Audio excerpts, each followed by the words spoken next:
नमस्कार साथियों इस टॉपिक में हम बात करने वाले हैं एक बहुत ही कोर्ट के एक बहुत ही लेटेस्ट बड़े आदेश के बारे में। सुमन चौहान बनाम यूनियन ऑफ इंडिया। इसमें कहा गया है कि एससी एसटी से खरीदी गई ज़मीन जो है, जो भी आपने रजिस्ट्रियां करा ली, चाहे कितने भी साल पहले करा ली हो, वो कैंसिल हो जाएंगी और उनकी ज़मीन जो है वो राज्य सरकार को निहित हो जाएगी। ठीक है, कब? जब आपने सेक्शन 98 यानी कि यदि आपने किसी एससी एसटी वर्ग के व्यक्ति से कोई प्लॉट खरीदा है, कोई मकान खरीदा है या कोई भी ज़मीन खरीदा, आपने उसकी परमिशन नहीं ली है, तो वो 100% कैंसिल हो जाएगा और राज्य सरकार में निहित ज़मीन हो जाएगी अगर किसी ने भी कार्रवाई कर दी तो। चलिए मैं इस पर आदेश क्या है वो दिखा देता हूँ। इससे पहले एक चीज़ और कि यदि आप कोई कानूनी सलाह लेना चाहते हैं साथियों, ले सकते हैं। कॉन्टैक्ट नंबर वीडियो के डिस्क्रिप्शन में मेंशन किया गया है। डायरेक्ट कॉल मत करिएगा, व्हाट्सएप पे मैसेज करके आप पहले अपनी कॉल बुक करवाइए। साथियों यहाँ पे आप देख सकते हैं। देखिए साथियों, क्या है कि यदि आप एससी एससी की ज़मीन खरीद रहे हो तो वहाँ पे सेक्शन 98 के प्रतिबंध होते हैं। सेक्शन 98 के नियमों का पालन करना पड़ेगा। अगर आप अन्य कास्ट से हैं तो ना उसका प्लॉट खरीद सकते, ना मकान, ना खेत खरीद सकते, ना वसीयत करा सकते, ना दान, ना बंधक, ना पट्टा। ठीक है, अगर कराना है तो परमिशन लीजिए कलेक्टर से। बिना परमिशन करा लिया तो आपने चाहे 10 साल पहले 20 साल पहले ज़मीन खरीदी हो फिर भी कैंसिल हो जाएगी, या किसी की भी कैंसिल करवा सकते हो। कैसे? देखिए यहाँ पे देखिए, फुटकर दुकान का दिया जाना, अनुसूचित जाति के सदस्य द्वारा भूमि का अंतरण। मैं अभी ये भी बताऊंगा कि अगर मान लीजिए आपने ऐसी ज़मीन खरीद ली है तो सरकार क्या कार्रवाई करेगी। 105 में डिफाइन किया गया है कि आपने खरीद ली, ठीक है, तो प्रारंभ से ही शून्य मानती है सरकार और क्या कार्रवाई करेगी वो भी आपको। ठीक है, फुटकर दुकान का दिया जाना, अनुसूचित जाति के सदस्य द्वारा भूमि का अंतरण माने ट्रांसफर, बैनामा वगैरह। दुकान दिए जाने के लिए प्रार्थना पत्र प्रेषित किया गया था कि अनुसूचित जाति के सदस्यों द्वारा निष्पादित पट्टा अभिलेख उसके समर्थन में प्रेषित किया गया। सक्षम अधिकारी की अनुज्ञा नहीं ली गई थी। साथियों ये जो बात हो रही है, एक दुकान की चर्चा हो रही है। आप प्लॉट खरीद रहे हैं तो फिर तो समझ लीजिए कितना स्ट्रिक्ट कानून है।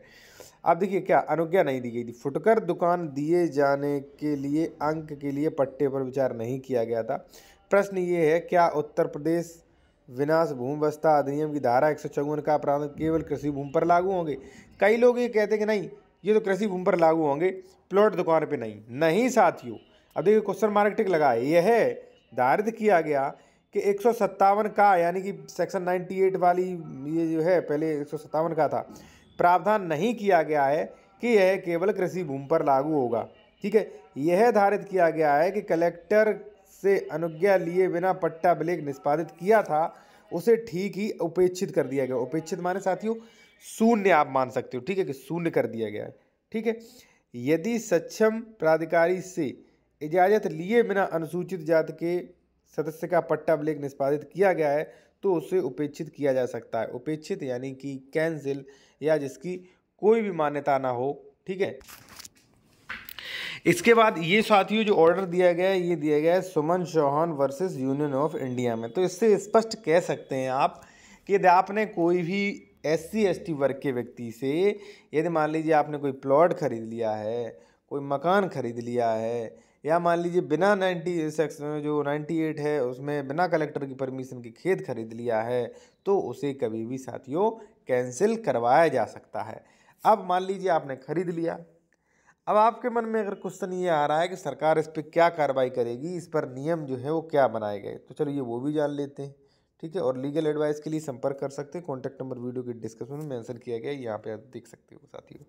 ठीक है, अब देखिए 105 सहायता के उल्लंघन में भूमि द्वारा अंतरण के परिणाम। आपने सहायता का उल्लंघन कर दिया, ठीक है, तो क्या परिणाम निकलेंगे? देखिए, जहां किसी भूमिधर द्वारा किसी जोत या उसके भाग हित का अंतरण 104 के अधीन शून्य हो जाए। ठीक है, 104 इसी की धारा है। ठीक है, वो ये कहती है अगर आपने सेक्शन 98 का उल्लंघन किया तो, ठीक है, 104 के अधीन शून्य हो जाए तो वहां ऐसे अंतरण के दिनांक से निम्नलिखित परिणाम होंगे। क्या परिणाम होंगे वो आप जान लीजिए। पहला, मैं साथियों इसे साफ कर दूं थोड़ा आपको समझने में आसानी हो। ठीक है, और चैनल को सब्सक्राइब कर सकते हो क्योंकि यहाँ पे जो है आपको कानून बहुत अच्छे अच्छे कानून मिलते हैं विद प्रूफ के। और टेलीग्राम चैनल को भी आप ज्वाइन कर लीजिए क्योंकि वहाँ पे जो भी लेटेस्ट जानकारी होती है, लेटेस्ट कानून होते हैं, वो हम टेलीग्राम पे अपलोड करते रहते हैं। ठीक है, तो आप टेलीग्राम चैनल को भी ज्वाइन कर सकते हैं साथियों। जो लिंक जो है टेलीग्राम की वीडियो के डिस्क्रिप्शन में आपको मिल जाएगी। देखिए अब क्या है, ऐसे अंतरण की विषय वस्तु सभी भारों से मुक्त होकर राज्य सरकार में नियुक्त हो जाएगी। यानी कि साथियों किसी की लोन है, बंधक है, तो सभी भार मुक्त और सरकार में निहित। ठीक है।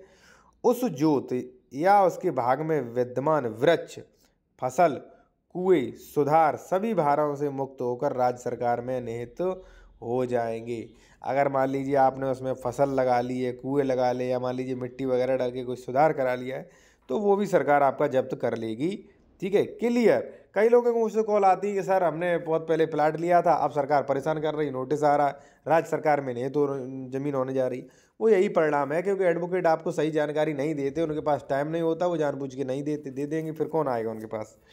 अब साथियों थर्ड जो है वो देखिए, खंड का और खंड खा वृद्धनिष्ठ संपत्तियों के अंतर्गत अंतर्युतियों का हित समाप्त हो जाएगा। यानी कि जिसने ज़मीन बेची है ये, ठीक है, उसका भी हित समाप्त, जिसने ज़मीन खरीदी है बी व्यक्ति ने, उसका भी हित समाप्त। कि आप दोनों लोग दूर रहिए, दोनों लोगों का खत्म अब। ठीक है। अब साथियों इसके अलावा क्या है वो भी आप देख लीजिए क्या परिणाम और होंगे। घा, खंड गा के अधीन अंतरक के हित की समाप्ति से किसी आसामी या उसके अधीन धारण करने वाला हित समाप्त हो जाएगा। अगर वो खेत आसामी वगैरह के पास है तो वो भी उसका भी हित समाप्त हो जाएगा। इस धारा के ऊपर 94 के अधीन पट्टे पर लागू नहीं होंगे। ठीक है, किसी पट्टे पर लागू नहीं होंगे। ठीक है। अब देखिए यहाँ जहाँ भूमि या अंतर संपत्ति उपधारा 1 के अधीन राज्य सरकार में निहित हो गई है, यानी कि राज्य सरकार में निहित हो गई है, कलेक्टर ऐसी भूमि या संपत्ति को कब्जा लेने के लिए ऐसे व्यक्ति को जिसका ऐसी भूमि पर संपत्ति पर अध्यासन हो, यानी कि कब्जा हो, उसे बेदखल करने के लिए निर्देश देगा कि भाई ऐसा करिए, आप ये ज़मीन जो है वो खाली कर दीजिए। ठीक है, जो कि विधिमान्य होगा, उसका आदेश जो है विधिमान्य होगा। इस प्रयोजन के लिए कलेक्टर ऐसे बल का प्रयोग कर सकता है या करा सकता है जो आवश्यक हो, धारा 59 में आवश्यक परिवर्तन। अब देखिए मान लीजिए आप कहीं के दबंग हो, ठीक है, तो सरकार को जो यानी कि कलेक्टर को ये भी पावर दे दिया गया है कि भाई आप एसपी से फ़ोन करिए, पीएससी बल, पुलिस बल, बल तो बल होता है, तो जो भी आपको बल चाहिए वो ले जाइए और ज़मीन खाली करवाइए। ठीक है। तो अगर आप कोई प्रॉपर्टी खरीद रहे हो उत्तर प्रदेश में, पहले चेक करिए कि ये ज़मीन साथियों एससी या एसटी कैटेगरी की नहीं है। अगर एससी एसटी कैटेगरी की है तो सेक्शन 98 के नियमों को समझें, कलेक्टर से सीधी बात परमिशन लीजिए। प्रॉपर्टी डीलर अगर आपको बेवकूफ़ बना रहा है, या मान लीजिए आपका कोई क्वेश्चन है इस टॉपिक से रिलेटेड, ठीक है, या आप खरीद चुके हैं, कोई सलाह लेनी है, तो साथियों ले सकते हैं। कॉन्टैक्ट नंबर मेंशन किया गया है वीडियो की डिस्क्रिप्शन में। और इन्हीं प्रकार के कानून के जो नए नए अपडेट्स हैं, इनकी पीडीएफ पाने के लिए, फॉर्मेट पाने के लिए आप हमारे टेलीग्राम चैनल को भी सब्सक्राइब कर सकते हैं। उसकी लिंक जो है वीडियो की डिस्क्रिप्शन में साथियों मेंशन कर दी गई है। धन्यवाद साथियों।